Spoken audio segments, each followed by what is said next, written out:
It is National Hurricane Preparedness Week, and here in Houston, we know it's a matter of if a hurricane, not a matter of if a hurricane will hit, but when. Yeah, we certainly know that, and we know the drill. That's why we want to make sure you're prepared by understanding all the terminology our team of meteorologists will be using when bad weather heads our way.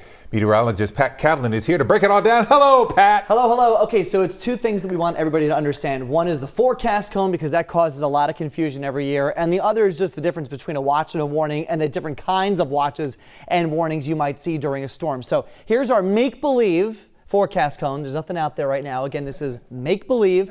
All intents and purposes, just the example. Let's talk about this. The forecast cone only shows us the path that the center of the storm is going to take. That's it. And that path, several days out from landfall, can be as little as 120 miles across. Now you compare that with a hurricane that could be as large as 500 miles across, and obviously you're not getting the full picture from that forecast cone. So as that storm starts to move towards the coast, the impacts can spread very far away from the center. We're talking about damaging winds, the potential for some tornadoes, and also storm surge, especially if we end up on the north side of that storm if it passes down to our south. Let's talk about the difference now between a watch and a warning.